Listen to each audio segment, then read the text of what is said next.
used for committee business or questions about agenda topics. All such remarks should be made on the record by raising your hand through Zoom.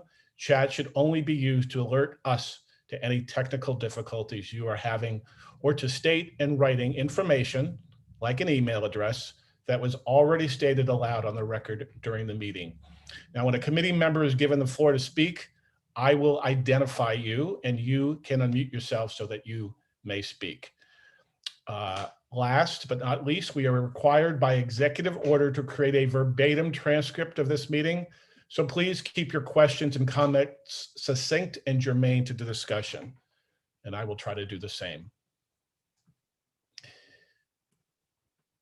Okay, first agenda item, application from the Morgan Library for a certificate of appropriateness for heat, ventilation, and air conditioning upgrades and environmental improvements to 225 Madison Avenue. This will be for Morgan House specifically. And Frank from the architect's firm, I believe it's Buyer, Binder, and Bell, will be presenting. That's you correct. have the floor, Frank. Thank you, Kevin. Let me first make sure that I can share my screen appropriately and get this up on so that everyone can see it. So let's try and do that. Can you see my screen? Yes. And you can see my presentation? Yes. And I can change it, I think, appropriately as well. Okay, well, let's start here. I'll try to be brief. My name is Frank Pryl, and I am an architect principal with the firm of Buyer, Binder, Bell.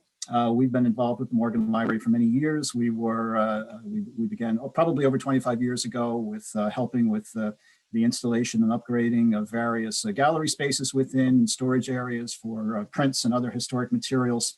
We were then very fortunate to become involved with the Renzo Piano expansion project. We were the executive architects who worked in concert with the Renzo Piano firm.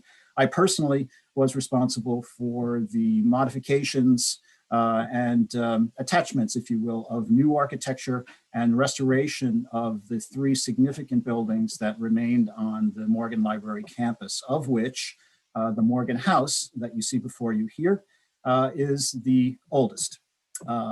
Just a little capsule history of the building itself. Was built originally as a much smaller version of what you see here. It was one of 3, and it was built speculatively, which is how most real estate was built and was established in New York City.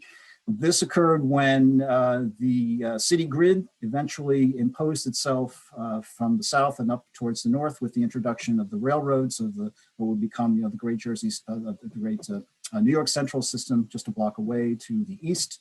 It was originally Murray Farm. 3 houses were built here and were bought by the Phelps Stokes family. They had 3 in a row.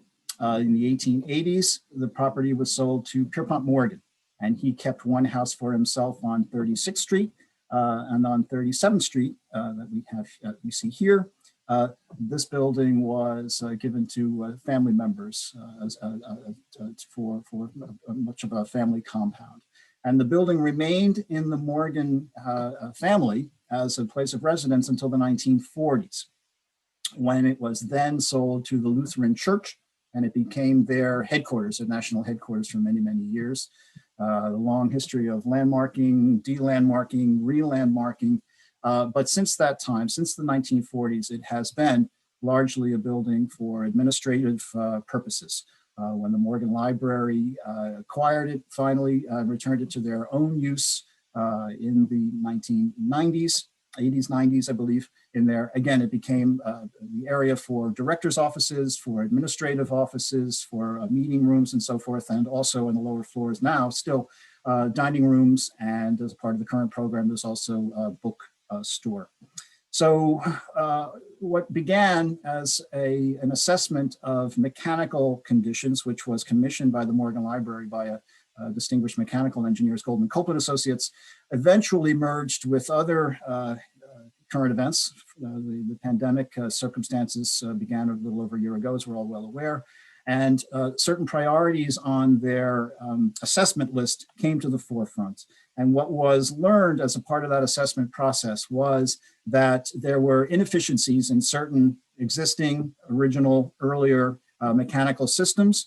And as a result, specifically in this location on the 2nd and 3rd floors of the Morgan House, where there are a substantial number of offices for various administrative responsibilities, there was no fresh air that was being provided to those people. What they had, in fact, was an air conditioning system that simply recirculated the same air that was already within the building. And this was simply a way that it had been built originally, it had been modified, it had never really been upgraded over time. So to make a long story short, this report was presented to the board of directors of the Morgan, and they decided immediately to prioritize the provision of fresh air where absolutely necessary to the 3 of the 4 floors of the Morgan House, not counting the lower basement levels. The 4th floor exists sort of independently. That is a conservation laboratory and has its own independent mechanical systems because of the kind of work they do. A very initial first phase of work was performed on the 1st floor to bring fresh air to parlor rooms, which are used as offices, also to the dining room, and also to the bookstore, which left the 2 floors on the 2nd and 3rd. And so what we did as Beyer Blinder Bell worked along with Goldman Copeland Associates to do a feasibility study to determine the best way, the most efficient way to bring fresh air and from the outside and to distribute it within those offices in a way that minimized impact to the building, both visually on the exterior, but then also to the historic interior. The building on the outside is landmarked, which is why we're here today. The interior is not, although it's a very high historic architectural quality, it is not designated as an interior landmark. Let me just catch up a little bit with the visuals. Here, of course, is our location on the corner of Madison Avenue and 37th Street. Just surrounded, it is kind of the anchor on the northwestern corner. The piano expansion is within the center, which connects the annex building to the south, and then the McKim Library, kind of the jewel of the crown, if you will, on 36th Street. Just a little bit of a kind of a description, sort of a narrative that I've provided. Basically, what I've been saying so far is that the building identified this need for fresh air, and that the project was commissioned by the board of directors as soon as possible, again, to identify the most efficient way to bring air in a way that would not disrupt as much of the interior as could possibly be kept. So as far as landmarks is concerned, the only changes that we are proposing to make really is the addition of 2 louvers, which would be necessary for the introduction of fresh air, 2 fans that would then distribute through interior ductwork to all, in a linear fashion, to all of the interior offices. These images are just a kind of a visual reminder of the exterior of the building. I'll show you in a moment where we propose to put the louvers. Kind of rounding the corner here. Landmarks is asked for all of this, of course, when this is presented to the commissioners. They like to have a very graphic visual representation of the existing conditions of the building. And I'll come back to this in a moment and just explain sort of the differences. This is actually, because the building was expanded and enclosed, a portion of it actually faces to the interior of the public piazza created by the Renzo Piano Edition in 2004, 2005. You see on the key plan down here on the lower right that we're actually looking towards the northwest for a couple of interior windows. And here's where we're proposing to put the louvers, and there's kind of important reason why we're doing that. What we've done is, because we've been able to locate the fan mechanical units in the center of the distribution system, it minimizes the amount of ductwork that would be necessary and the volume of air that's required to feed that system. So that's why we found central locations for the louvers. We've been able to minimize the size of those louvers.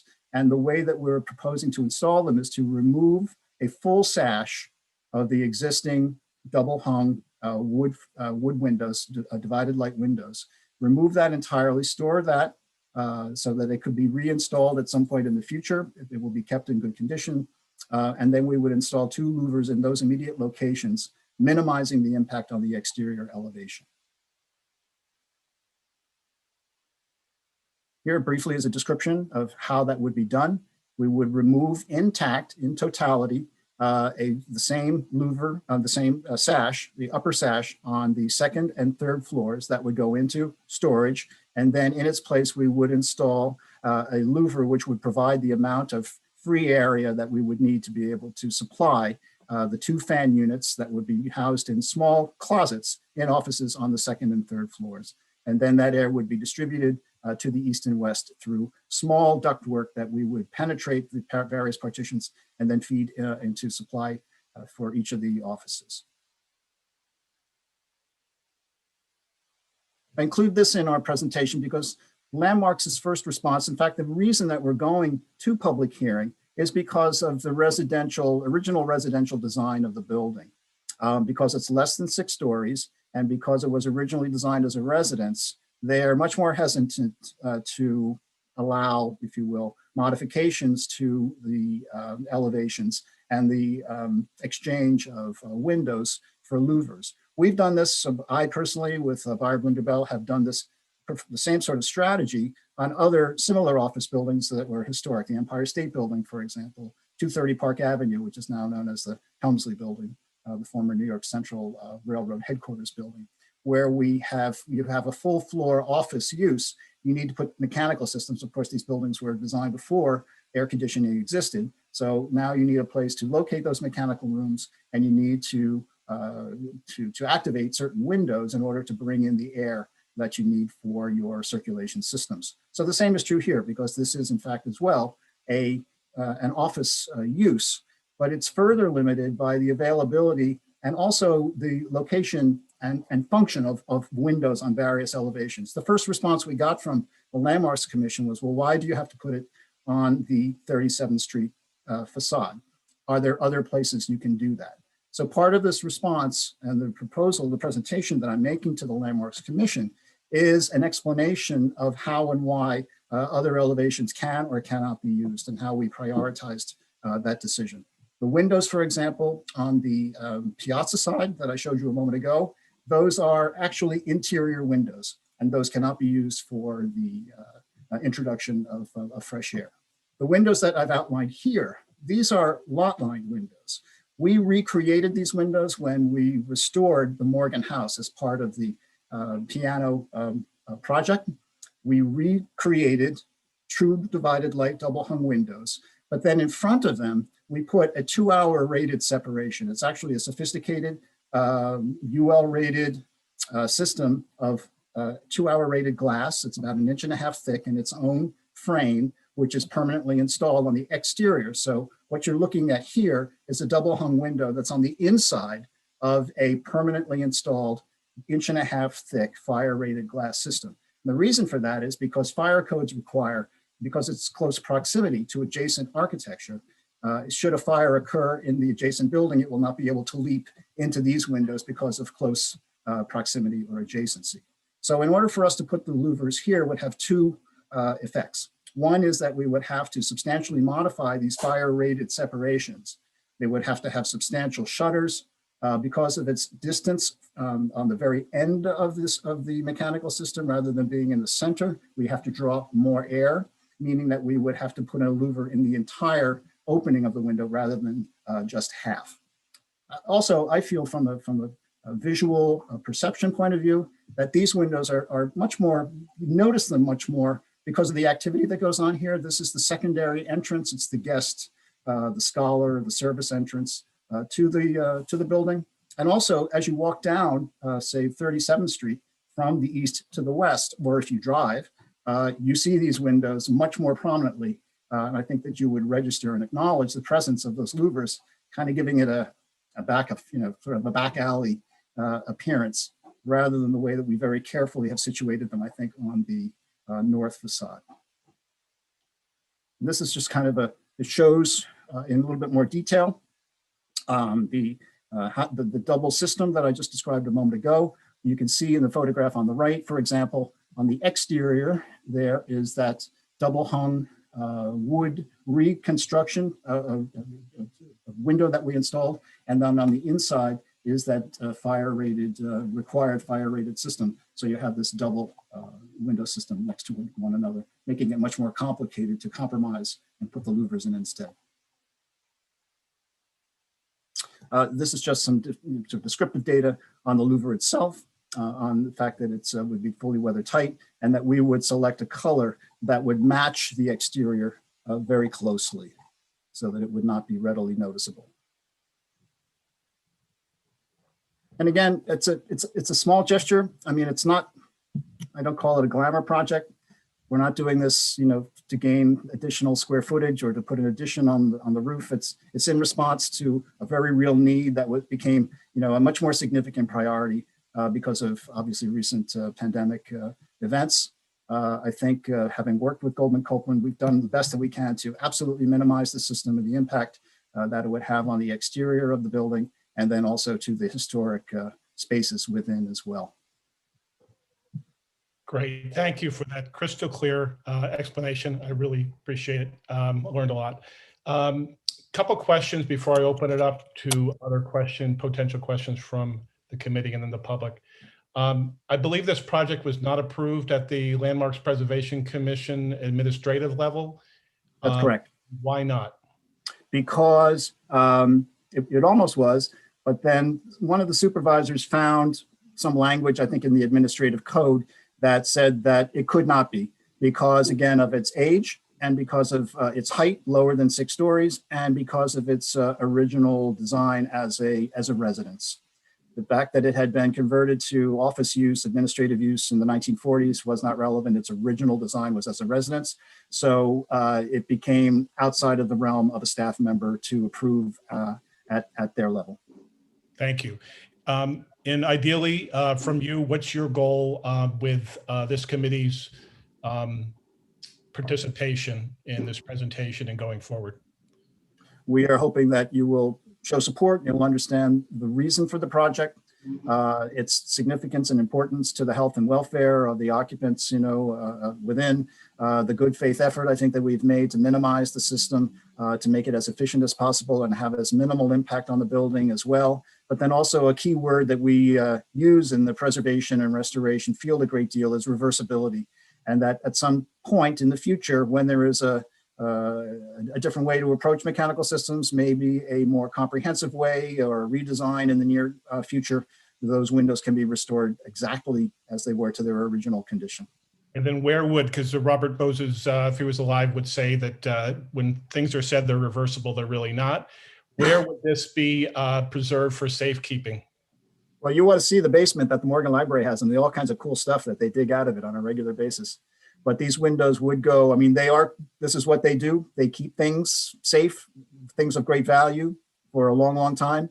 And I know where I would put them, but they have vaults and they have cellars and they have other places where other objects of extraordinary value are kept very, very safe. So I have trust that these things will be kept safe as well. Okay. I'd love to open it up for any questions, first with any committee members, if you can raise your hand. I see Matt Bondi. You have the floor, Matt.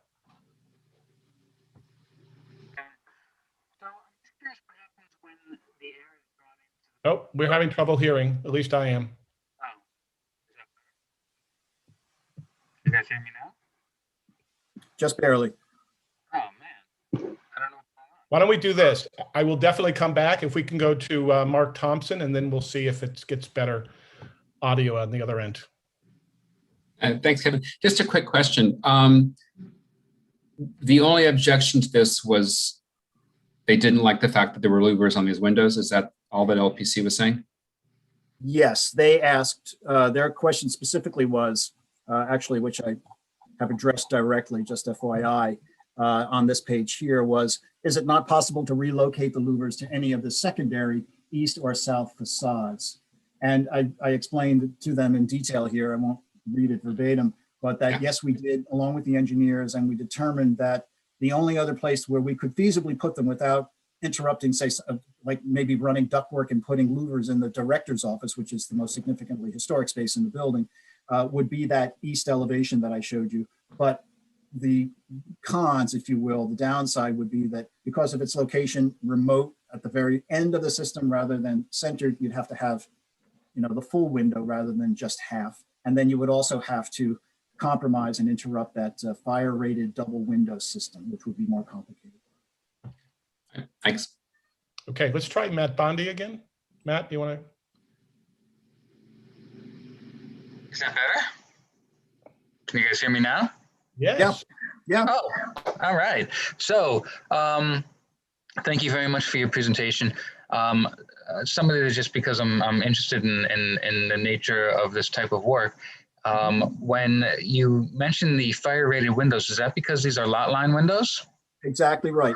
You nailed it. Yes. I try not to throw around fancy jargon to impress people, but you obviously, are very fluent with that kind of terminology. So yes, they are lot line windows. And as a part of the very careful planning and compromise, if you will, because of the addition of the piano building adjacent to it, certain windows, all windows, for example, on the south elevation are now fire rated. They have this additional system because of their immediate adjacency, or even because they are interior windows now enclosed by the piano piazza.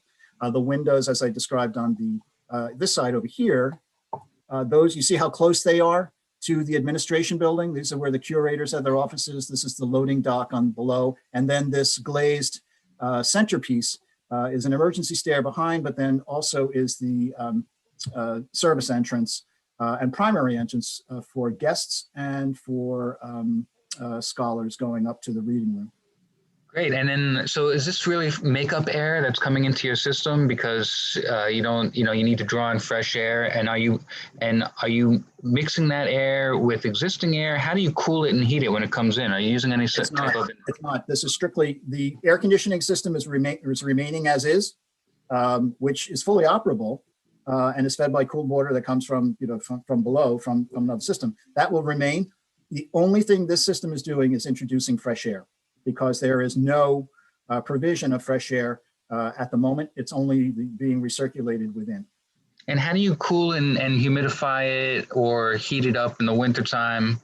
That's all done by existing mechanical systems that are already there.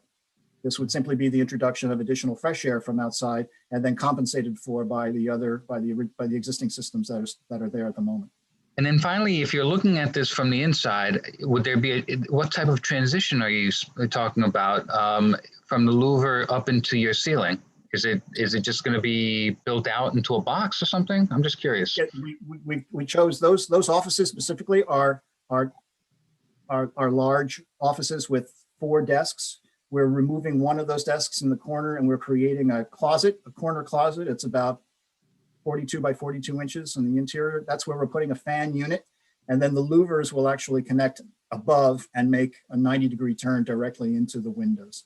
Again, minimizing it as much as possible. And then from that point, there will be distribution ductwork to the east and the west that will diminish its size as it goes further away. That will be feeding all of the individual offices that are along that linear corridor on the second and third floors.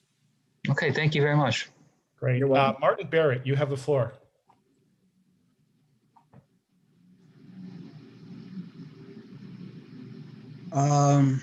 Gary Matt pretty much asked the questions that I was going to.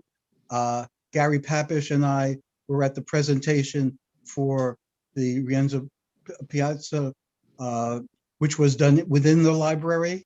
Mhm. I'm sorry that we have to do this on Zoom. That would have been a much better demonstration. Certainly you got your point across, but the facilities there are amazing. And it was absolutely beautiful that last time we were there. Well, I'm glad you say that. And we're obviously fingers crossed that everything will be back to normal very soon. I've enjoyed it. I've worked there now since the early 2000s, and it's a very unique place. And in fact, although my company works for other major museums, it's the one that I send people to and recommend all the time as a must see in New York City. Sure. If for no other reason than the neighborhood. I mean, it's an extraordinary facility in an incredible neighborhood. Thank you. Any other questions from the committee or the public at this point? I see Raj has his physical Raj, hand raised. but I saw your hand, a real hand. Go ahead. Thank you. Just have a quick question. I was wondering, when do you anticipate this project to kick off, and how long do you anticipate it taking? Project will begin as soon as we get formal approval from the Landmarks Commission. We have our hearing is calendared for June 4th, I think. I believe that's the date. It's the first Tuesday of June. If we were so fortunate as to get approval then, we would do our Department of Building filings immediately afterwards. The intent here is to get this project going as soon as possible so that the Morgan can take advantage of the fact that during the summer it will still remain unoccupied. And so all of this disruptive work can be done while the staff is not yet back in the building, with the goal that it would be done by September, October latest. Thank you. Again, it's not a complicated project, but it is disruptive. You know, the fact that we have to just run ductwork through interior, non-landmarked, but interior historic partitions. Great. Anything else, Raj? Nothing else. Thank you. Okay. You're welcome. We're going to go to Brendan. Are there any public queries? No, there are no questions from members of the public. Okay. If anybody wants to make a proposal of any kind or any action, now would be the time to do so.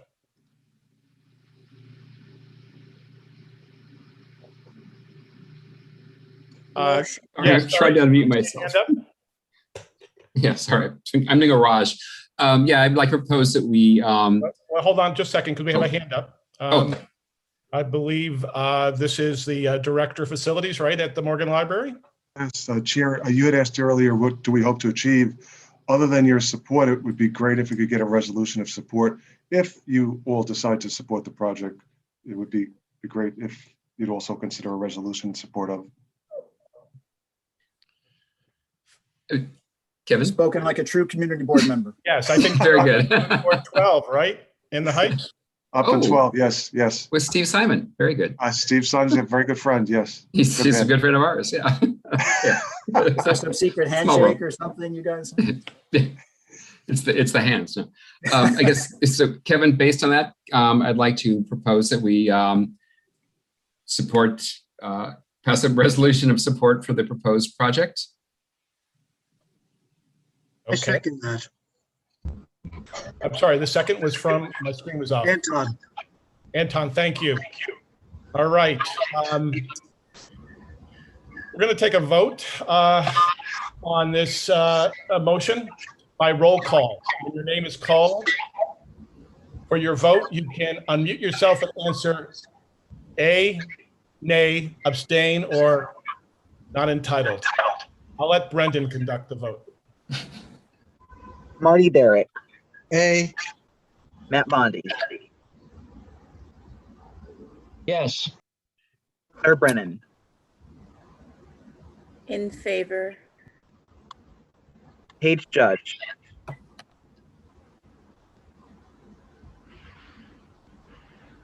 Paige Judge. I will get back to Paige. Anton Malner, In favor. Raj Nayar, In favor? Kevin O'Keefe, Aye. Gary Pappas, In favor. Reshma Patel, In favor. Dean Stephanides, In favor. Mark Thompson, In favor. Paige Judge,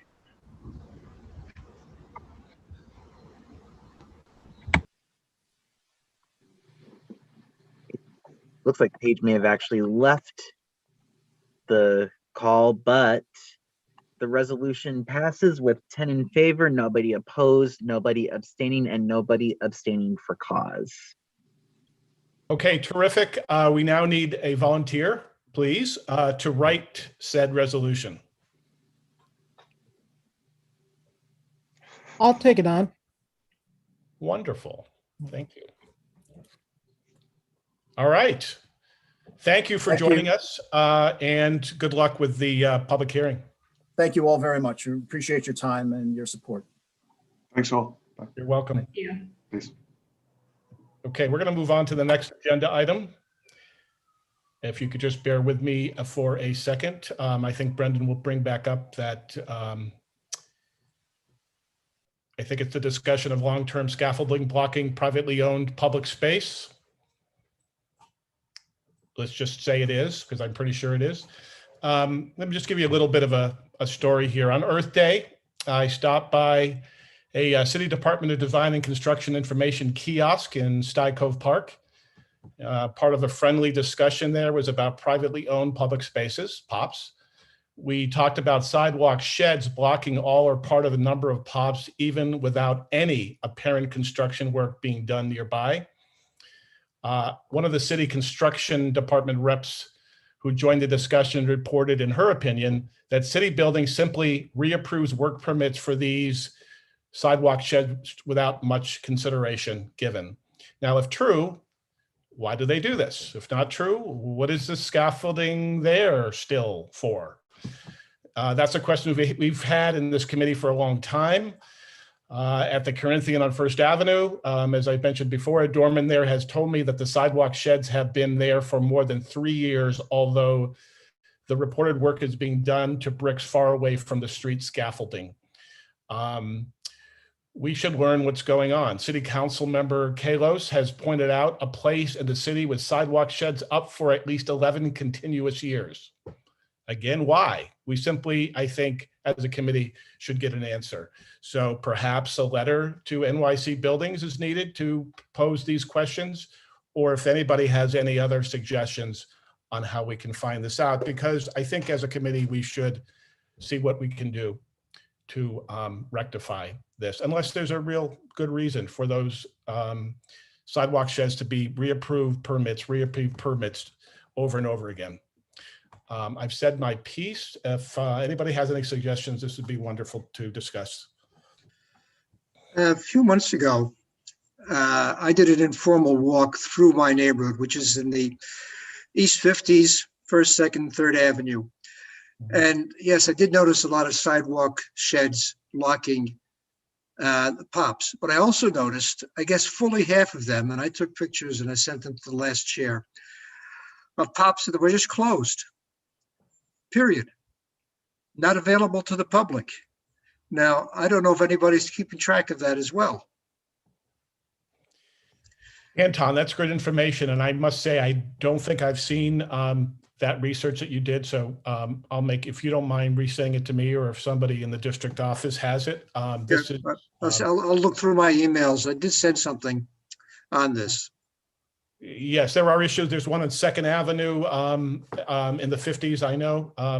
Now, the Corinthian's interesting. I have raised my concerns to various parties. A couple of weeks ago, they opened up just a little portion of that huge public space, which includes a bike rack and benches, but it's right in front of the lobby. So if you're going down First Avenue, you really can't tell that there's an opening in the back. So they may say that it's open. Again, it was supposedly for pointing brickwork. There doesn't appear to be any being done. A few years ago, Pam had every member of the committee take 5 POPs and take pictures of it and descriptions of it. I know the ones that I chose in the most northern part of the district pretty much were all under construction, and they all are still, and pretty much all are still. And what Anton had said insofar as the work not being done, it is pretty much on the mark, but there are documents in the board office that indicates how they were 3 years ago. I believe she had tried to redo that the following year or 2 years later. I don't know how successful that one was, but the first time I think she had about 50 different POPs documented. Right, and I dove into some of those. Some are no longer issues, but again, anecdotally, some are. Certainly up north they are. Mm-hmm. Clearly. Are they there because they are doing the local 11 pointing and they just haven't done it yet, or? That could be an answer, but they just don't have the money to do it, so they keep the bridges up until they find the money? After 3 years? Yeah. You know, it's city buildings who never find the money to do the work, so they just leave the bridges up.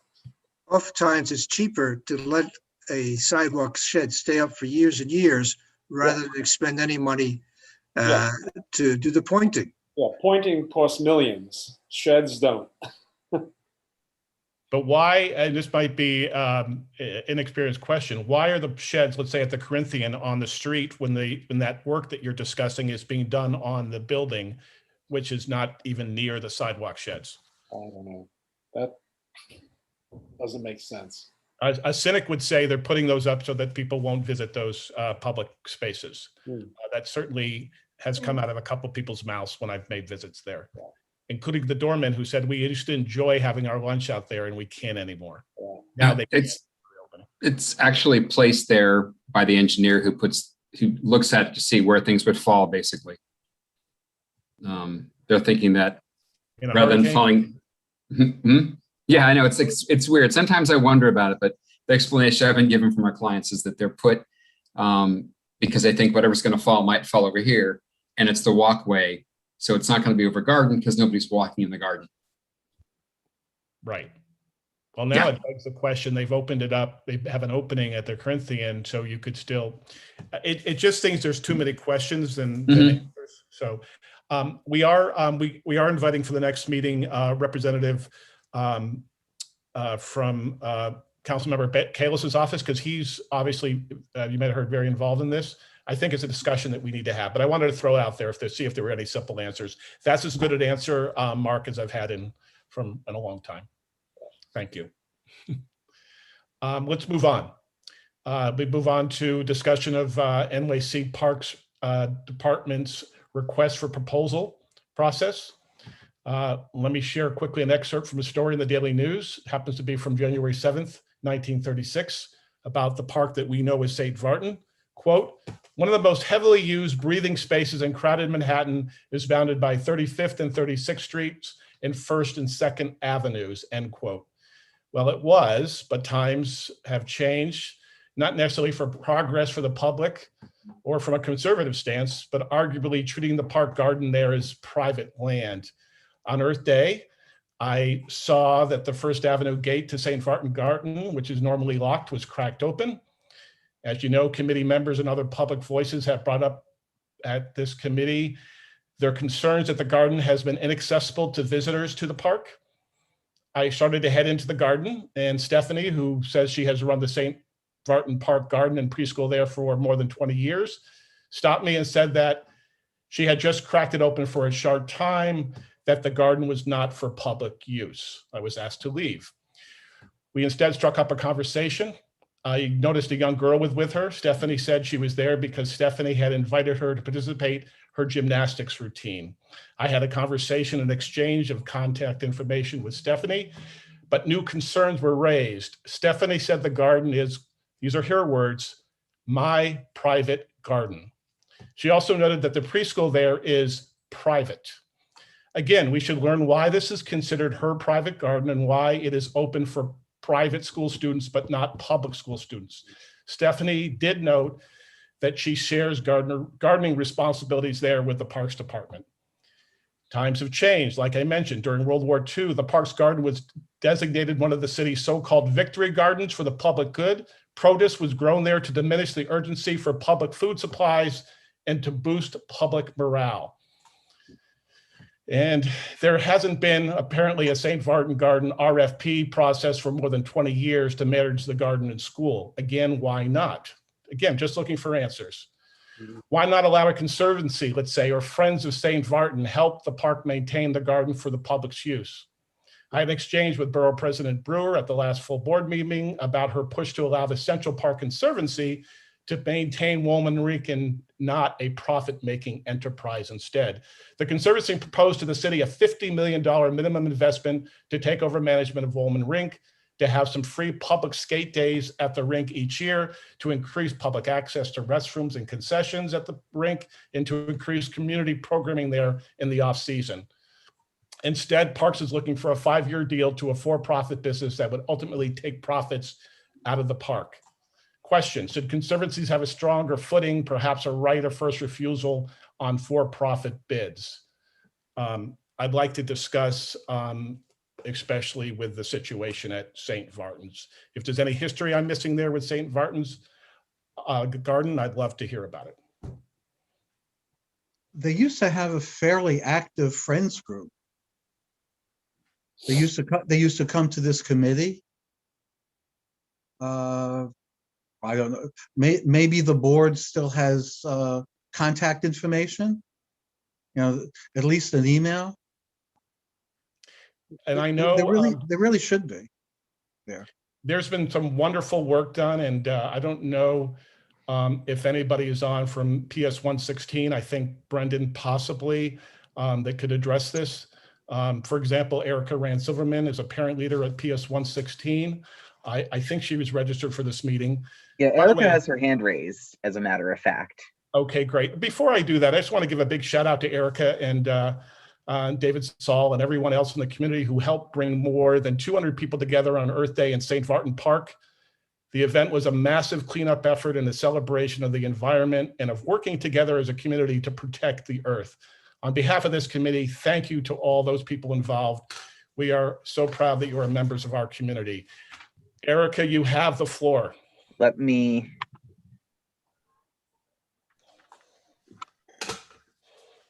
Okay, Erica has been asked to unmute herself. Hi, can you hear me? Yes, Erica, you have the floor. I don't know if I can change my video, but that's fine. Thank you so much for bringing this up. It's so, it's such a relief, and it's so validating to hear you voicing the concerns that we have been expressing for a couple of years now. So David Saul and I think Erica Wolf are probably also on this call, and it was Erica Wolf who had such a heavy hand in Earth Day, and it was such an incredible afternoon.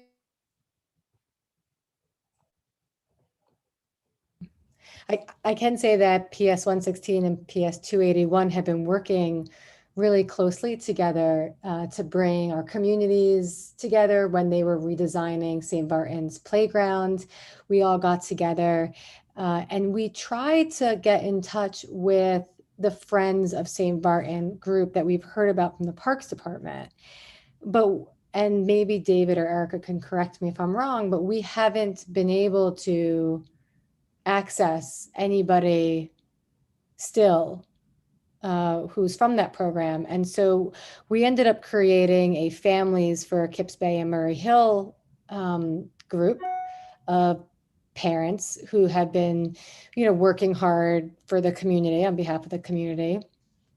And so, we just want access. And when they were trying to do the playground redesign, we were trying to get them to look at that garden, in their plans. And they were really, really specific about keeping it separate.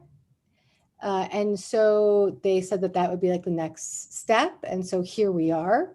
But we have all at various times been told that we can't access it and that we can't be a part of it. And I think when Stephanie started, her children were young, and now her children are grown. And there's a whole new set of families who are advocating and who are activists and who are heavily involved in the community, who want to feel like we're not being kept from that. So then a lot of them are on today. Emily Braidbart is on and Serene Sutton is on. You can't see us anymore because of the way that you do the meetings, but there's a lot of families and parents on this call who would love to better understand how we can work together to access that space. Thank you. Thank you so much, Erica. And Erica Wolf, yes, shout out to you as well. And everyone else, again, I didn't mean to leave anybody else who made that Earth Day such a wonderful, over 200 people. That was just a unbelievable response. I don't want to necessarily put Wesley on the spot, but he is the Parks Department representative here. Where do we go from here? What do we say when somebody wants to know why someone is claiming that they have a private garden in the middle of Midtown Manhattan? Hey, how you doing? Can you hear me okay? Yeah, I can see you fine. Well, first of all, I believe Stephanie, as we know, she's been with the Parks Department for quite some time, and the program has been run for quite a long time. It's one of the longest running programs. In this particular case, she really misrepresented, I believe, from my understanding of what it is. It's not a private thing. It is much like our recreation centers, where she does have a classroom. We do allow that group to utilize that area, but the classroom is supposedly open to the public. It is limited because it's only one class, so it is limited to how many people can be in that class, but those classrooms are available to the public if there's any spaces available. If I could just, so they're fee-based. It says so on, like, even their Instagram page. If you go on there now, they say they're affordable, but it is fee-based. And their website says that it's a pristine private garden is one of the benefits you get if you pay them to be in the preschool. So again, that's from their own social media outlets. Go ahead, sorry. That's all right. No, so my report from Recreation is that it is open to the public. As far as membership to the kindergarten class, it is limited because of the limited space. The future of that place, we're not really sure. We're looking into all of these issues. I mean, obviously, COVID's thrown into some issues as well, but we're still looking into the area. We're not fixed on any of that. We also have some maintenance issues as well as far as opening it to the public. For instance, my staff has some of their equipment stored there. There's some access to the building, so it's not really designed to be open to the public. However, we definitely, from the Parks Department, we understand everyone's concerns. We are looking into it. We just have not, we have a lot of details to work on. It's not just simple as open the gates and let's let everybody in. You have those who cared for it, volunteer groups, it's been cared for it. If we open it up to the public, who's going to care for it? I don't have any additional staff to care for that. And the care is going to be increased as well as we open it to the public. But again, all of these issues we're looking into, it's just a matter of trying to put all the details. What is the future of the program? Where are we going to go from here? What is the future with the capital project of the playground? All of this is being looked at very closely by the commissioner, and he will have the final input on to what the direction will be for that site. Okay, before he departs in, I believe, June? I'm referring more to the Borough Commissioner, Castro, okay, Chief Simon, but yes, our commissioner, the citywide commissioner will be leaving in June. Castro may be may want to talk to him as well as he goes, but ultimately it's the Borough Commissioner and the chief, and then trying to ultimately determine what's the direction of that area going to be. But we are looking into it. We are open to many different items. We're not including opening it up an RFP for profits, nonprofits as well as profits that are interested in maintaining that space. I'm not aware of that. I mean, I don't know what I have to look into that as far as what they're claiming on the charges there. But for all of that, I mean, what is the area we're interested in looking into all of the issues, and that's the best answers I can give you for that. If there's any more, I'll have to follow up with them. Okay, I appreciate. Thank you, Wesley. As always, I do see Mr. Barrett's hand raised. I don't know if this is meant for Wesley or someone else, but go ahead. You have the floor. Over the years, we've had umpteen discussions whenever a private use of public lands was to happen, and if it was for profit, there was always a contract that was issued, and the city would get lease. There'd be a payment from the organization to the city.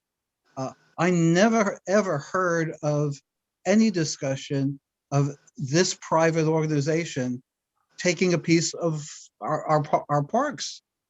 We've had the discussions in Madison Square Park and Stuyvesant Park, and all over the district, and they're getting this as a sweetheart deal is really wrong, unless there's some contract that was presented that didn't come through the community board. Right. This is really problematic. Yeah, I think it is. And I'm trying to be objective here, but I will share that I did ask what would be the issue. I asked Stephanie, what would be the issue if it was open to the public? Let's say even when school's not in session, after hours, in the summer. She said, not going to happen. The public will just junk up my garden.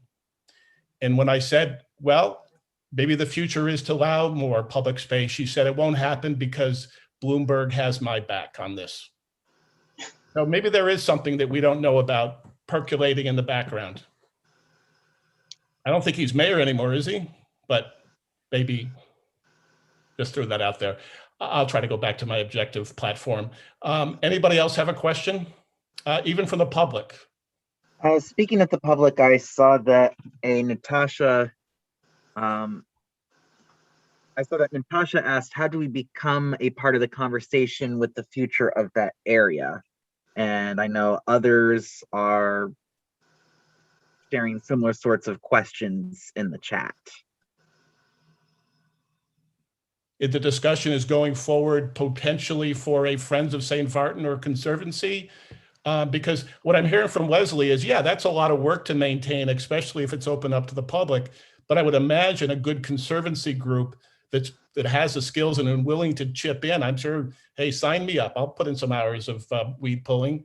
I think, there's probably if you got 200 people plus show up for Earth Day, I think that we have the power as a community with great people like David and the Ericas to do something.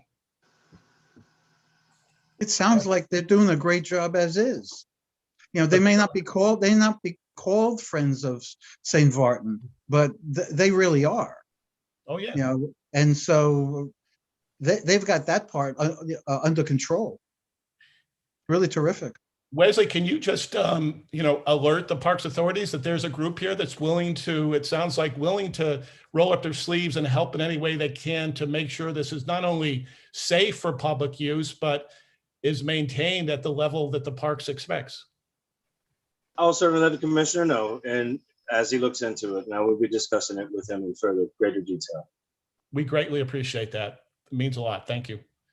Brendan, any other issues any other questions on this from the public or concerns, comments? I see that Erica Wolf has her hand raised. Can we give her the floor?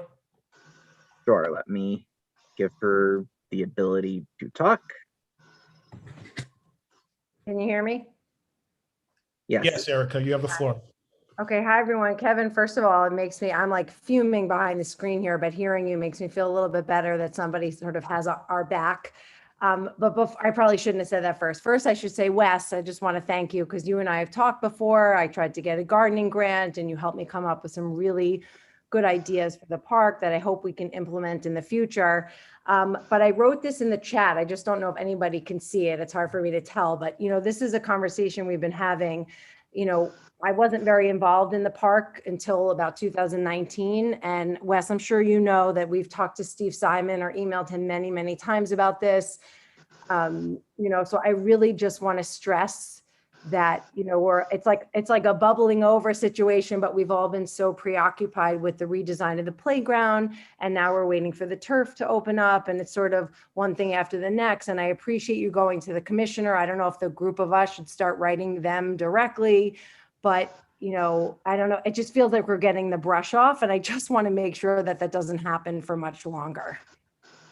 No, I can assure everyone that it is still an issue that we are looking into. And I'm sorry we haven't had a decision on it yet, but it comes up every month.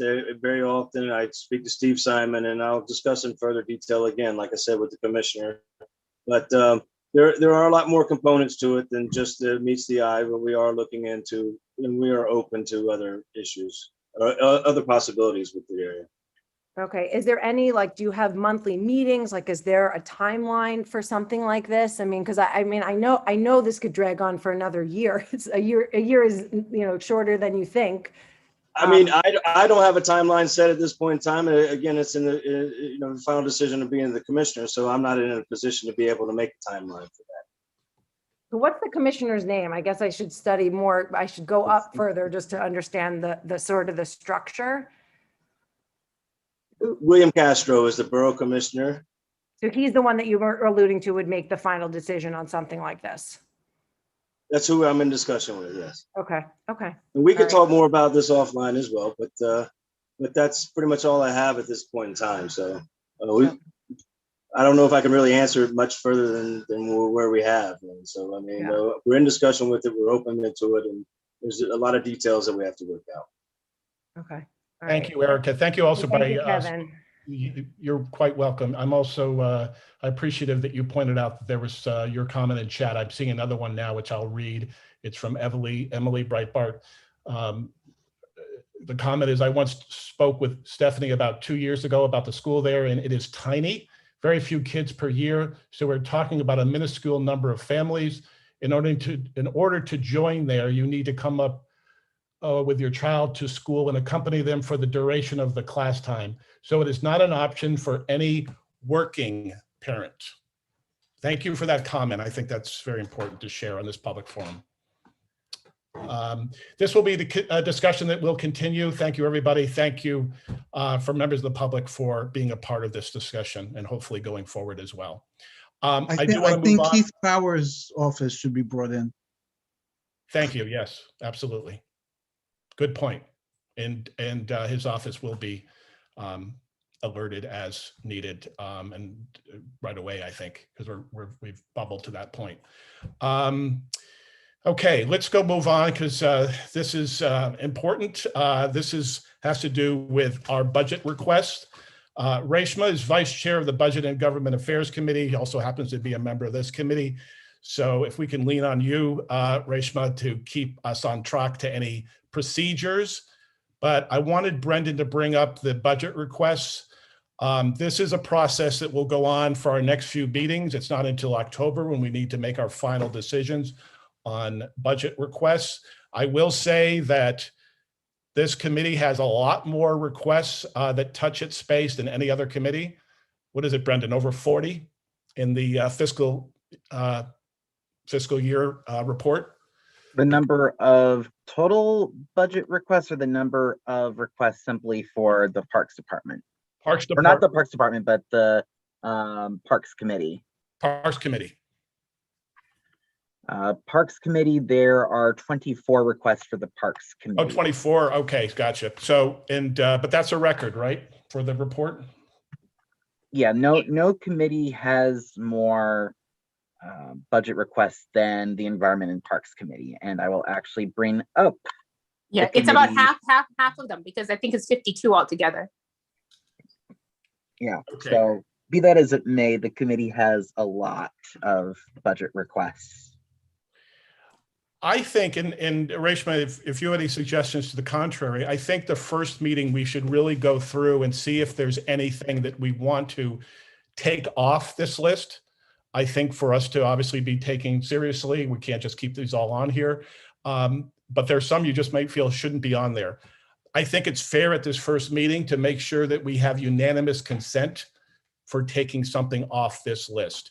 If we have unanimous consent, I'm more than happy to drop it from further consideration. You should have gotten this ahead of time to go through. So I will just start by reading the headlines. Stop me, and I'll stop myself if I need to, if you feel that any of these requests should be voted on to drop. Brendan, do you mind reading the headlines? Just my screen, and I'm going to fool with it to get a larger size because it's minuscule, even with my reading glasses on. I also zoomed in. Is this better? Yes. Okay. Now, some of these things may actually be happening. If Wesley, you're still on, you could let us know, please. Keep us honest and let us know that that's already happening, so we don't have to replace windows. At HVAC at Astor Levy Recreation Center. I believe that's already in the works. Yeah, I'll have to double check on that, but if I'm not mistaken, that's on our capital tracker that it's, I believe, in the design phase, if I'm not mistaken. Okay. Reshma, so something like that, if we feel it's already in the pipeline, would your recommendation be to assume that it will, or keep it alive if we feel it should be kept alive? No, so yeah, what we do is we put in the notes that this is being addressed by the Parks Department already. Okay. Partial interior renovation of Epiphany Branch. Rather than remove it, it would be continued support until such time as as it's actually finished. It goes to the bottom of the list, and rather than being on the front end, which is what we're urging to be done, it's on this continued support list, which we would then take off when it's fully completed. Having chaired the budget committee as well as this committee, that's how this process goes. And so the specific agency will still make comment on it going forward, and at that point, it's fully off the listing. Thank you. This is my first committee chair budget request process, so thank you for Yeah. I echo that too, Marty. I am, been vice chair and filling in as chair, so also new to this process. So thank you for that detail. Sure. You said there's 50 somewhat on the Capitol? Because generally they don't allow that many. No, it's capital and expenses together. I'll have capital to take a and look at expense. the full, Yeah. full thing, but it's 52 altogether. But majority of it is capital, but there's expenses, probably maybe more like 10 expense items. Really, because it used to be the other way. It used to be the other way around. That capital they limited to 20 or 23 items all told, and the expense list could be 40, 45, something like that.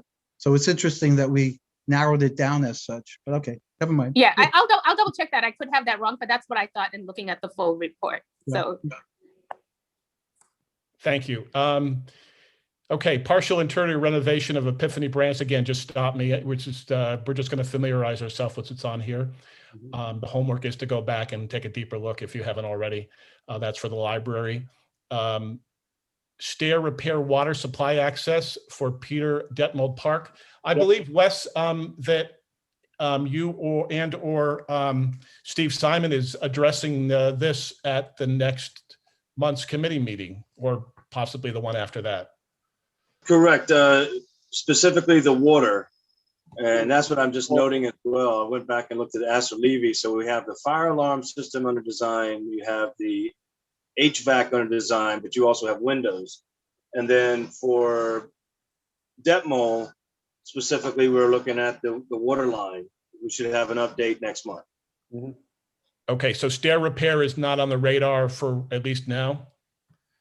At least it's not in design or procurement at this point in time. Steve may have better information on that when he reports to us about the water line, but specifically the capital project that I know is in the design phase is the water system, water service to the park. They used to point the finger that it's DOT for the stairs. That this is something we've had issues with for certainly as long as I've been on the board, and probably longer than that. I think it's DOT for the bridge, not the stairs. Yeah. And the stairs are not that bad, so I would continue with the water. Also, just to interject, I see that Ann Seligman has her hand raised. Do you want me to let Ann speak?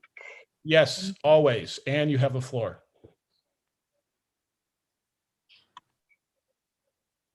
There, how about that? Yeah, I was just going to say, I thought I had just heard something in either the Transportation Committee or in land use about upcoming work on that bridge.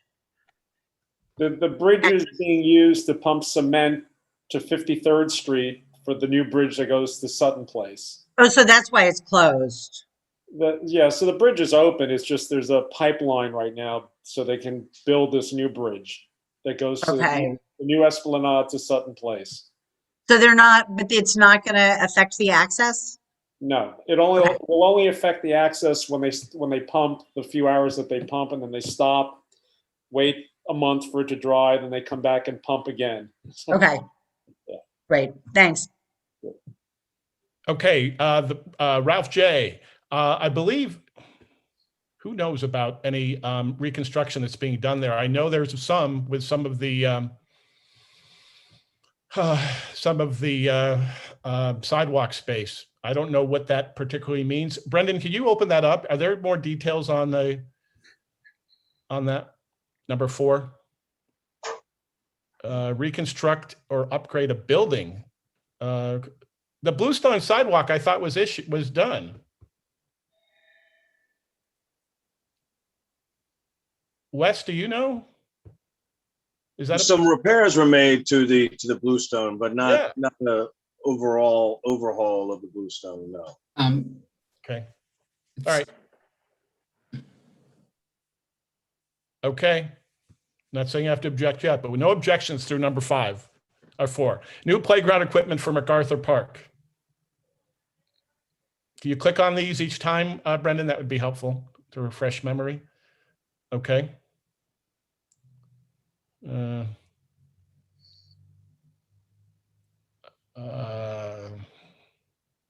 Construction. Keep going. Let's see. Go back up. And some of these explanations are more thorough than others. Okay, keep going. We'll just keep going through these. I know it's going to get late. Renovate locker. We can go to number 6, unless there's objection. I'm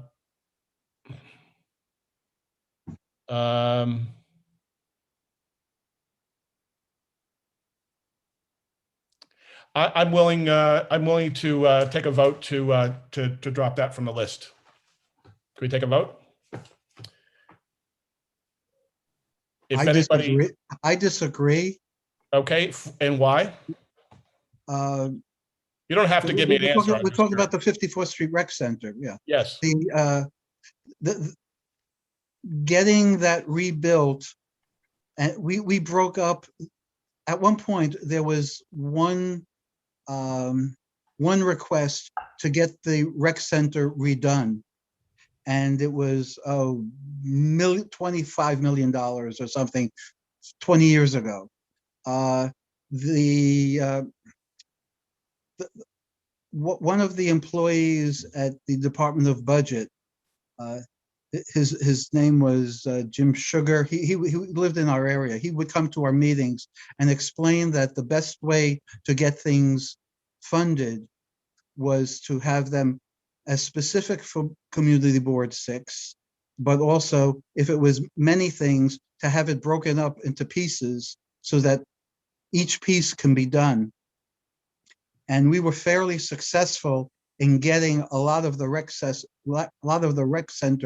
done, including an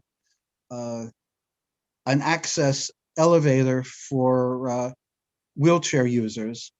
Mm-hmm. I don't know what this elevator is, but again, all that work was done many years ago. So the likelihood of it needing repair and renovation is fairly great. Yeah, and my feeling is we can potentially get anything that's being done for recreational use at Rec Center 54 into a new park space. But fair enough, we're going to keep going. Overpass connecting Murphy. Sorry to interrupt, but I see Mark has his hand raised. Go ahead, Mark. I just wanted to say, I think, Marty, wasn't this that the mechanism to make the elevator go to the roof or something was some problem with it? I don't know what this particular elevator issue is.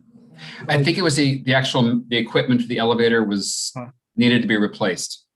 Yeah, not the cab, but the equipment. Yeah.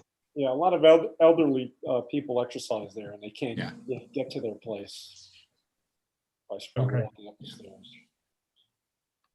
Okay. Duly noted. Overpass connecting Murphy's Brother Park to Sty Cove. Does anybody have any history on this proposed?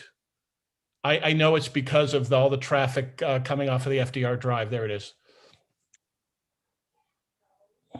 with the East Side Resiliency Yeah. project being done, I can't see that this will ever happen. I'd like to propose to drop it from our list. I'll concur to that. Anybody else feel otherwise? Please raise your hand through Zoom. Okay, Brendan, I believe we have our first exit. Okay. Duly number noted. 6. Okay. Let's go to number 7. I'm sorry, number 8. That's number 7. Number 8. Electronic resources in CD6. I wish, and maybe she has joined us. Is Jeannie, has she been able to join us yet? Okay.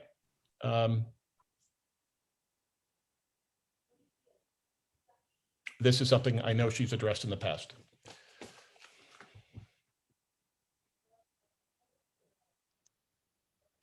If Every there's no- year, we generally get visited by the one of the managers from the park, from the libraries, to tell us what they need. Well, I will make a note of that. We can move on from that. Again, also, but she's not here, but I know Jeannie, I'd like for her to at least give us some history we may not know about that. Security cameras at Bellevue South Park. Wesley, is there anything that's happening there that would negate this need? I'm not aware of any security cameras changing in that area as far as parks. I know that the area is under design, but I don't recall any of the security or camera systems being part of the design. That's mostly all hardscape issues that were in the designs for it currently. So, okay, thank you. The next one is also security camera related at DAG. Again, both are needed. Definitely. Okay, fair no enough. question about it. Actually, at Bellevue Park, there had been cameras that were operated and maintained by the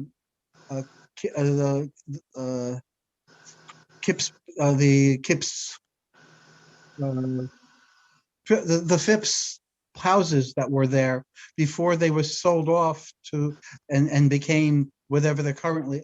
I was a resident. I was president of the Phipps Tennis Association, and we had cameras on from the Phipps buildings directed into the park.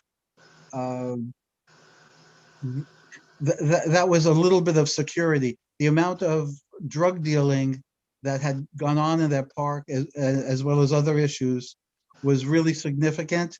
I don't know if any of that has changed in recent years. If I might add, I know that's not exactly what you're looking for here, but this committee might could take it to the Public Safety Committee as well. And as far as parks goes with the security cameras, we really try to encourage to utilize NYPD's camera system, or trying to get them to put in cameras in our locations like this. Yeah, that's an important point. I think that absolutely makes sense. Yep. Okay, as long as there's no of those robotic dogs, right? We're good. Yeah. Okay. So sorry to interject, but just so that I'm clear, what is happening with these 2 security camera requests is that they will be referred to the Public Safety Committee. Does anybody disagree? I think that makes a lot of sense, especially since we have the lion's share of requests. Go for it. All right, I'll take that as a unanimous.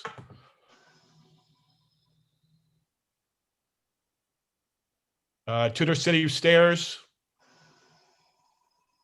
and lights. Anybody that's Tudor City adjacent that knows if that's still an issue? It's still an issue. Okay. I haven't checked it recently, but I do check it every once in a while, and it's probably been over a month or so, but it didn't seem to, the lights didn't seem to be working the last time I checked. Yeah, and just to interject here, this is Brendan again. This is a service request issue that has been, the lighting issue is a service request issue that has been in existence forever, it feels like. Can I make, can I say something? Yes, go ahead, Paige, you have the floor. Okay, this is an issue that nobody is resolving very quickly, and Brendan probably knows that, everybody in the office knows it. They keep on telling us, the Parks Department, that it belongs to either to the City Association or to the City Greens.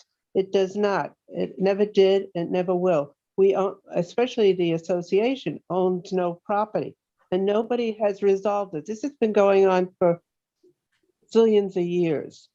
And every so often it raises its ugly head, and then you think it's resolved, and it's never resolved. Somebody has to take ownership. And since we don't own the property and it's not on our private parks land, I'm a director of the park. So, I mean, I know we don't own it.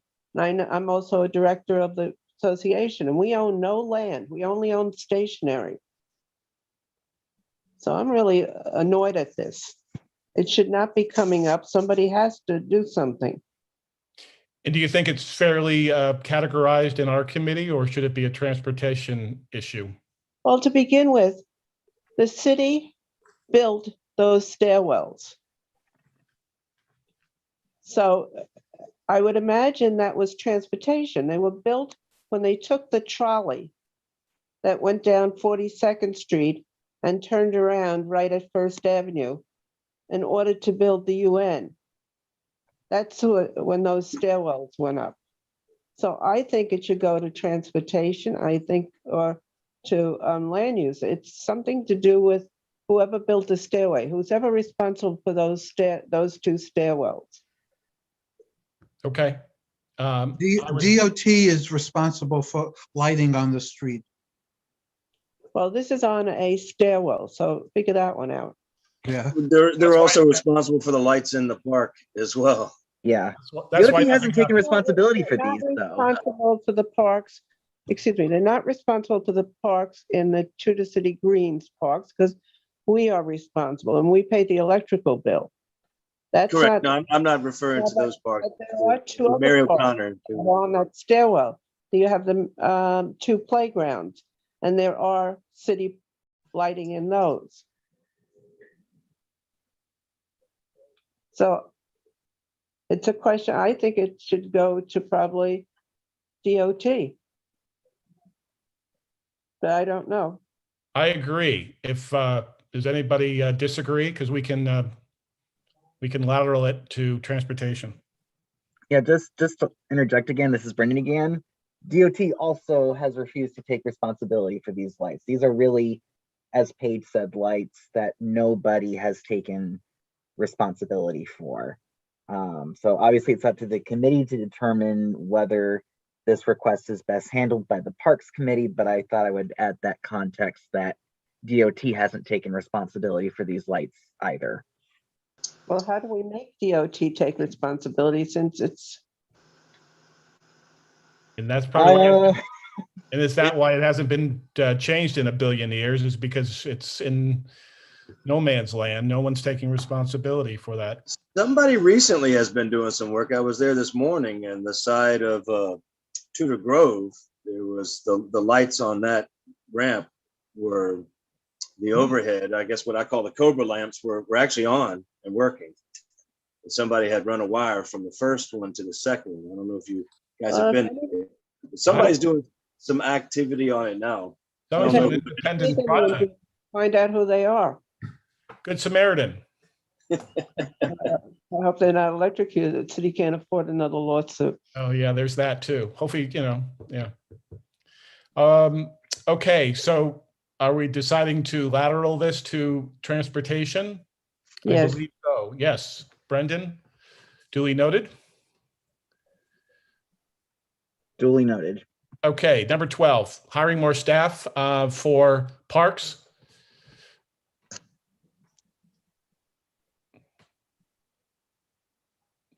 I think it's a good idea. They can take care of the garden hopefully in the future. Okay. Well, it's not going to be unanimous because I'd like it to stay there. Let's go on to number 13. Baseline current library funding. Extend, what was that? Extend hours? Can you scroll back up?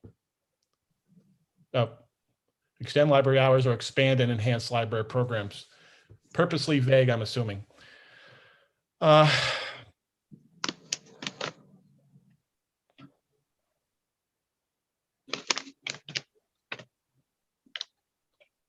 This has a social distancing reference in it.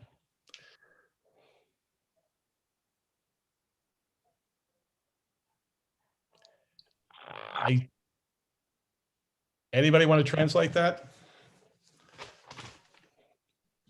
Basically, they want a stable line in the budget that can be built on, so that the programs that they are currently running can be maintained going forward, and that any additional monies that can come in for other things would be built on this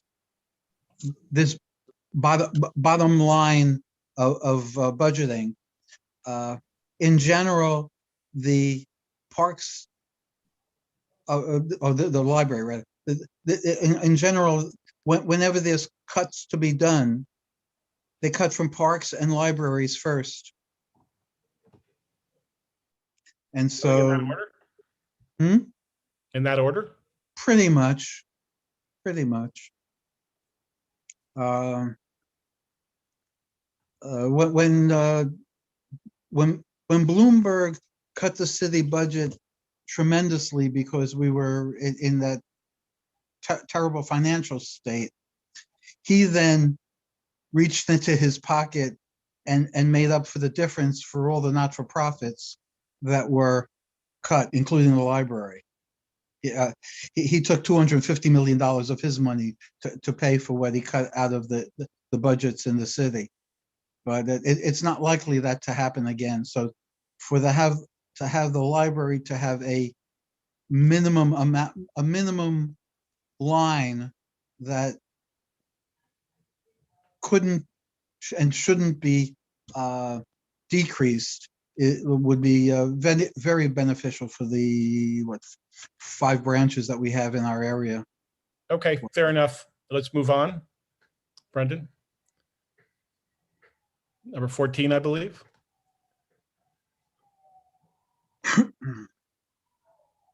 Okay.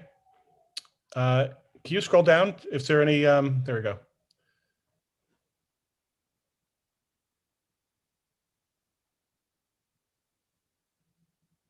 Okay. I don't hear any proposals to dismiss, so we'll keep moving on. Hire more LPC staff. And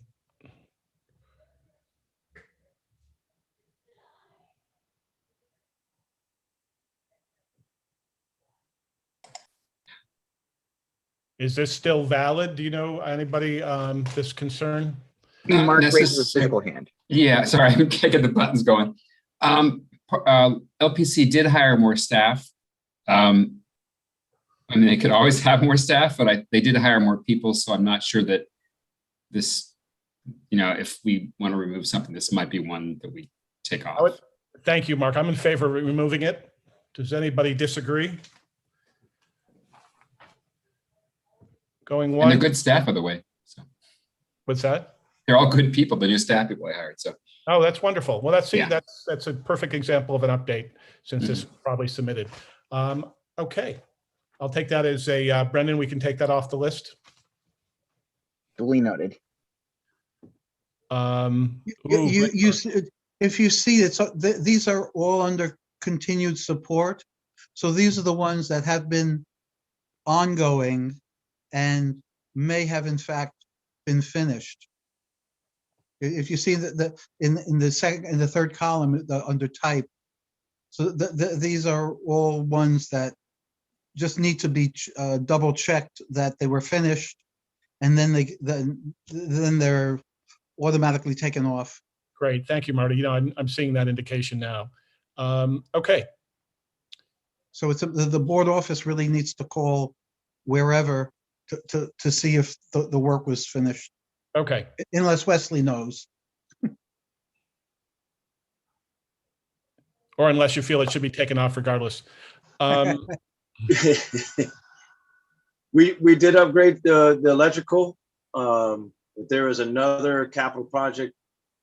I'm not sure what all it entails at this point. I think we had a meeting there, but the electrical or the lights for Glick were restored, repaired. Okay. Then it's I over. suggest we remove it. Any disagreements? You let me know. Not hearing any. Let's move on. Take that off, please. Fountains at Glick Park. Wesley, any? That you may want to leave in there. I do believe that is an ongoing topic of discussion of part of the capital. I don't know if it was included in that or they're trying to figure out how they can include it. That might want to stay because that has not been repaired yet. Okay, unless anybody wants to propose otherwise, let's keep that on. Let's keep going. Oh, that's still in need of repair? Dag Plaza? They routinely need some work on that. So I'm going to say you might want to leave that in there. Okay. I think we're on to number 19.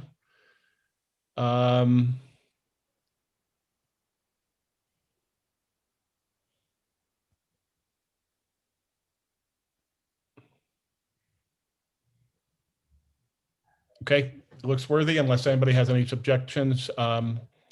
Let's keep moving on. I think we're on to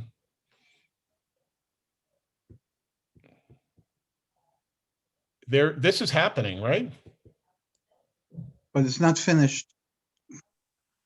Okay. Yes, the design, it is in the design phase. It may be in the, let me double check, it may be in a procurement now. Because this says redesign. This is specifically for design work, right? And design work is already being done. The design's done and it's in procurement. All right. I propose we remove it. It's the redesign, but it's also the construction. It's not just the design part. This was Okay, meant sorry, to be right, for the I'm whole. reading. Yeah. Okay. It's meant to be the whole ball of wax. Okay. This will be the third redesign in about 40 years. Okay, let's keep it for now. Let's keep moving. Dog Run is, oh no, Mark Murphy's brother. Sorry, New Park and Community 6.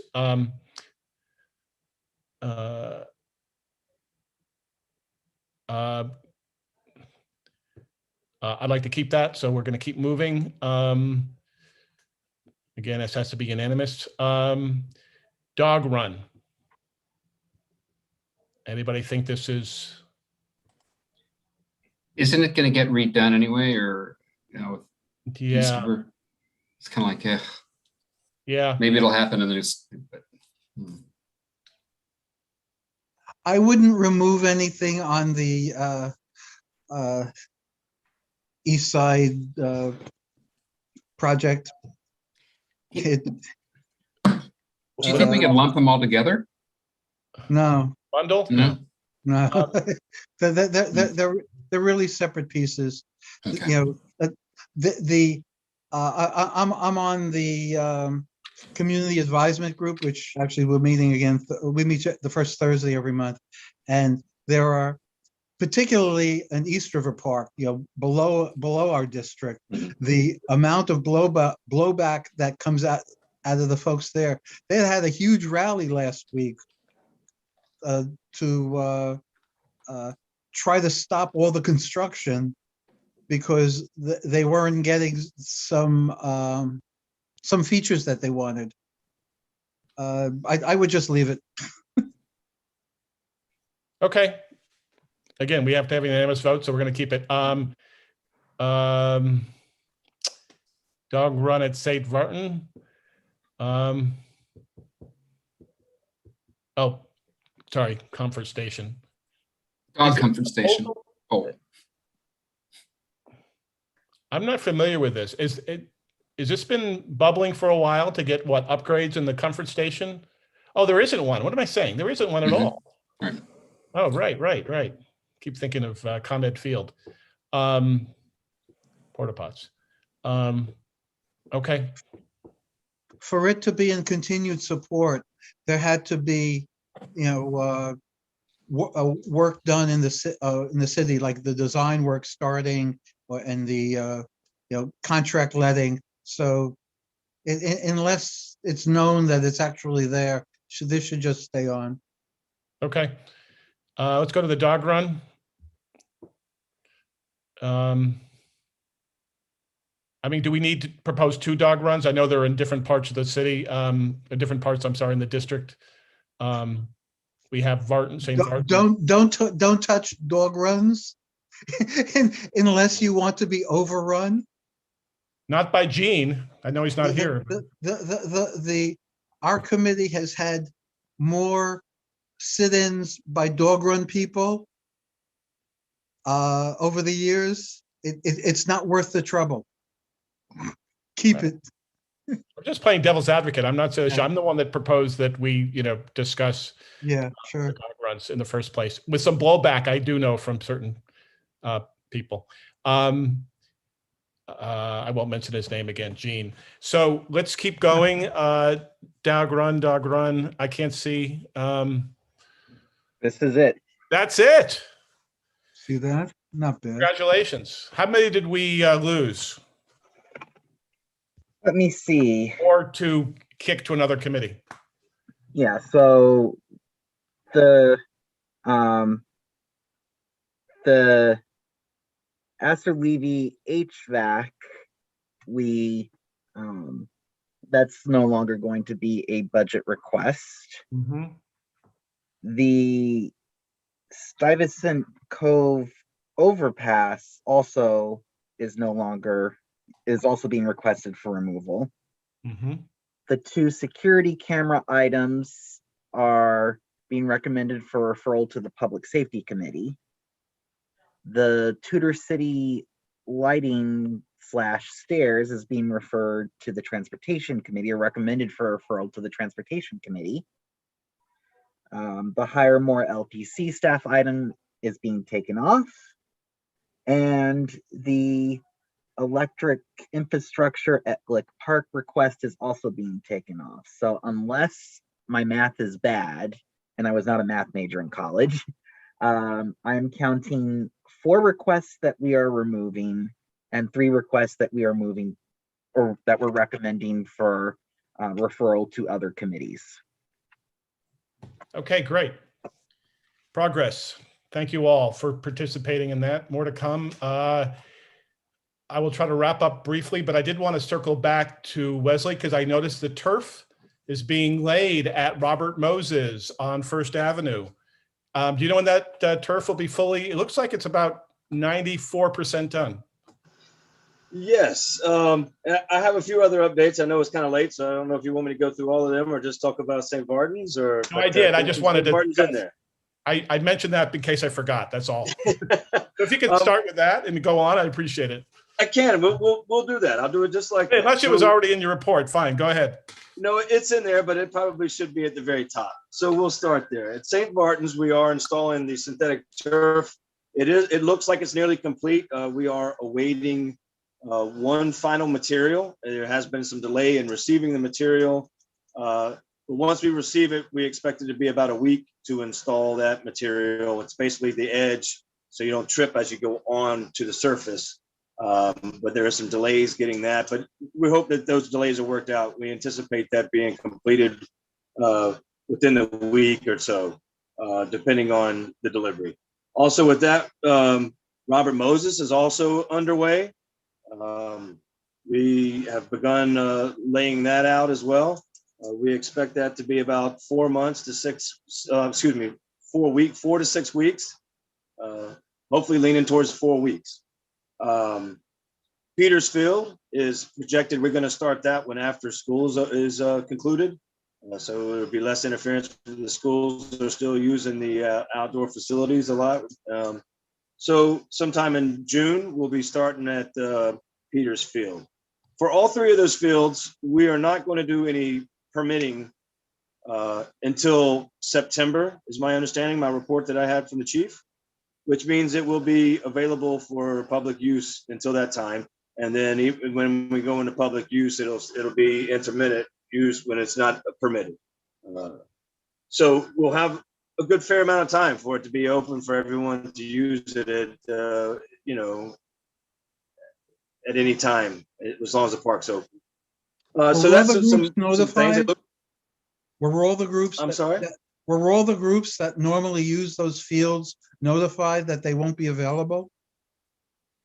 Well, best as possible. We've notified the community board and we posted signs at the park. I mean, and we've reached out to some. So it's hard to reach out to all the different groups. There's some groups that don't have permits, but all the permit holders have definitely been notified. Yes. Okay. Reshma has her hand raised. Is this Reshma? You'll have a question about? No, this is not park related. I'll give you my update. I wanted to answer Marty's question on the total budget request. I had that up for a while. I just didn't get a chance to speak. No problem. We can jump in. You can jump in and finish that up. My apologies. Sorry. Sure. I just wanted to give the update. We have 53 requests in total. 25 are capital, 7 are continuing, and 20 are expenses. Yeah. That makes sense. Yes. Okay. All right. Good. So I don't know if there's any other questions for the synthetic turf at Moses or Peters Field or St. Martin's, but if anybody's got any. Field, are those basketball hoops going to come down? Because you probably don't want to play basketball on turf. You want to discourage that possibly? I haven't seen the actual design of how they're going to lay that one out because the field is kind of to the south east, and then the basketball courts are to the north. I think they may be able to leave some of the space there, but I'd have to confirm that just to make sure. So I believe the basketball goals are going to remain, and they'll leave a certain proportion of that asphalt because that's a really longer field than say Moses or St.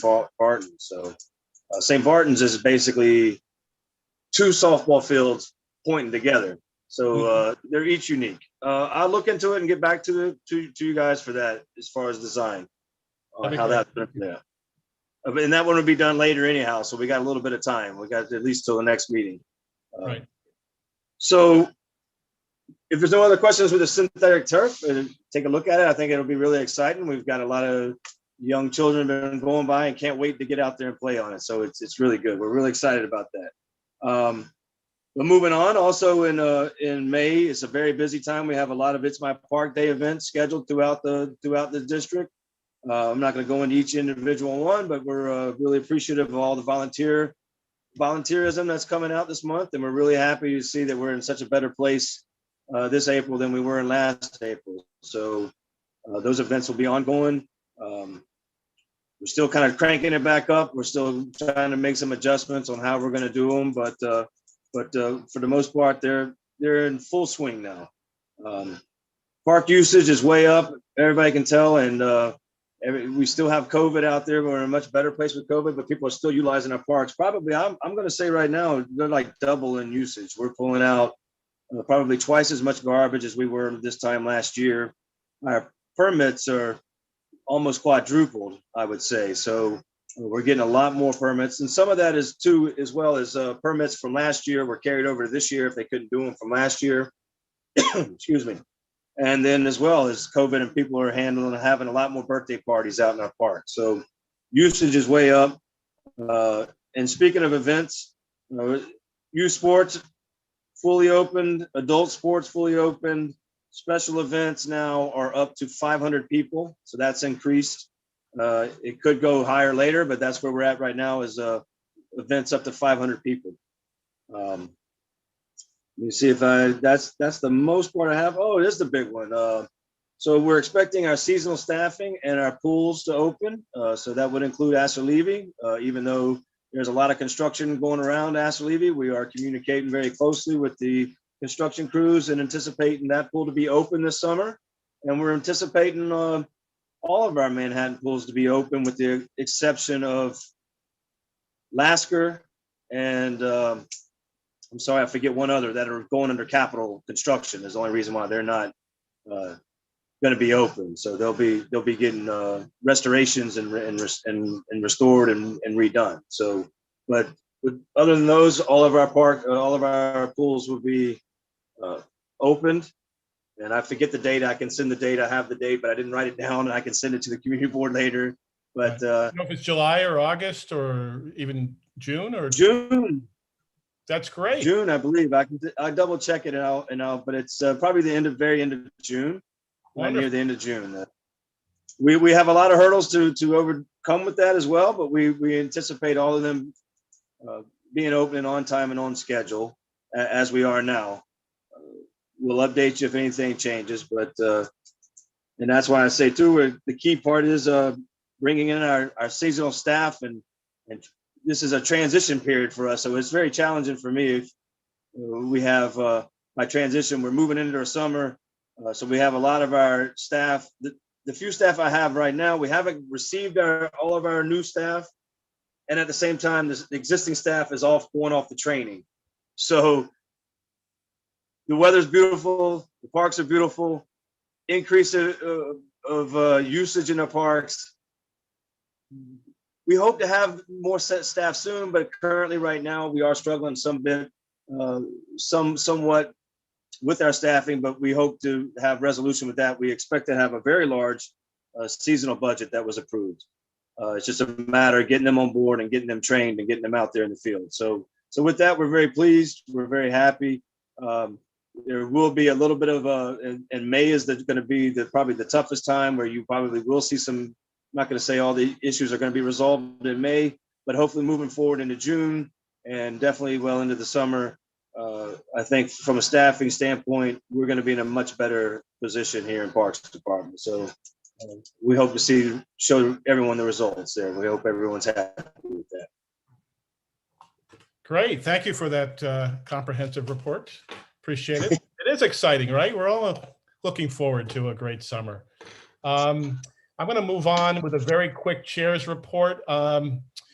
As many of you know, this committee started a program before the pandemic to place basketball nets on all the public basketball rims in the community with missing or damaged nets.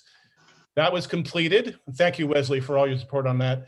But now we will continue not only to monitor if any of those new nets need to be replaced, but we now have enough donated nets from a couple parties to move on to the public schools. I did notice that PS 116 outdoor hoops are definitely in need, and we're waiting to hear back from the school. Erica Rand Silverman is helping us there so that we can install any indoor outdoor nets there, of course, at no charge. Please let us know, this committee know, especially members of the public, if you hear of any other schools in the district in need of nets, indoors or outdoors. We have new nets. I could personally put them up. I've done enough of them already. I think I've got the hang of it. The only thing I ask for is if you have a ladder, that would be helpful. I don't have one in my back pocket, but we're ready to help out the schools now. All right. Excuse me, sorry to backtrack, but I almost forgot that Natasha has some questions about permit requests in the Parks Department. Okay, go ahead, and then Mark Thompson has the floor after that. Yes, so Natasha asked, when will the Parks Department begin to accept permit requests? And then when will the Parks Department begin to accept permit requests at St. Vartan? Specific what type of, as I mentioned, for sporting events for St. Vartan's, we won't be accepting any permits until September. As far as special events throughout the parks, in general, we've been taking requests all along, which is why too we have a high increase of them. But anyone can apply for special events on our Parks NYC Parks website, and it should be a tab at the top to click on permits, and then you select what type of permit you want to do. So special events would be like most of your birthday parties or anything of that nature, and then your athletic event. So there are two different types of permits, but for the most part, anyone can apply for those now. Like I said, we're up to 500 people for special events. The athletic fields for St. Martin's and Moses and Petersfield, we will not be permitting until September. Thank you. Hopefully I answered your question. Mark Thompson. Well, not a dumb question. Do you guys need funding for the basketball nets, or is that taken care of? We would love funding for the basketball nets. Thank you for asking that question. And we didn't even prepare it ahead of time. So. Okay. Ooh, planted in the audience. Yeah. Former chairs think alike. It's something that I had touched base with the borough president's office. We would love potentially to even expand this outside of the district once we take care of the schools. Mm-hmm. Yes. And how do people donate to this? Do you have a GoFundMe or a whatever? I don't know. GoFundMe. I have a Find Me on the Street program. That one. That's high tech. Okay. Yeah. Actually, Rick Haydick, who had left Stuytown, was one of the personal donors. Why should I ask Nadeem, the new Rick Haydick at Stuytown? Sure. I mean, I don't. Okay. Yeah, sure. Can't hurt. Okay. Can't hurt at all. And it's one of those things, Mark, that I would love to think about, having a budget request for. I know it's not a huge capital item, but it makes a big difference in a lot of people's lives. And we've seen that already. Yeah. I think you might have seen a couple of videos where people get very emotional that they finally, like at Bellevue South, that they have nets. And what I really would love is the potential, and this is for Wesley's ears too, the basketball rims at Peters Field are not made to hang nets. They're just circles, if you picture them. There is a clamor to get real basketball hoops so that you can hang real nets on them. And so that's something too that possibly we can make part of that, whether it's a GoFundMe or something. Mm-hmm. I'm thinking about putting together a website, so that's an option as well. Okay, a dumb follow-up question. What do you think is your budget total that you need to do this in the community board in our district? Well, we've got it done now. We have enough nets for the schools, but we may have to replace those. I think again, it's really going forward. I should probably put together a 5-year plan and see how much we need for that. But I would say we would really love to focus, if there's any way we can work with the Parks Department and getting new basketball stanchions, rims, and nets for Peters Field. Okay. So many kids use that, and even though they can now go next door to a couple other places, that would be a huge improvement for the community. Okay. So that's how much that is. I need to price that out. Okay, we can talk offline then. I mean, I think we should hit up our elected officials if we can do it before June 22nd. Oh, right. Before, yeah. We know how that goes. Yes. I can turn this around as early as, if not this week, I would say by middle of next week with numbers. Yeah, and then just a one pager and a Venmo thing or a GoFundMe thing, whatever it is. Yeah, that's okay. Thank you. Thank you. Hopefully it's the little things, right? Even though it's a big thing. Anything else? Anybody have any old or new business to raise? No. Then I believe that's about it. Next month I do want to discuss our thoughts on limiting small gas engines such as gas leaf blowers because of the negative impact they have on our environment. So if you care to do any research or thinking about that, I do want to talk about that. That's all I have. Do I have unless there's any other raised hands?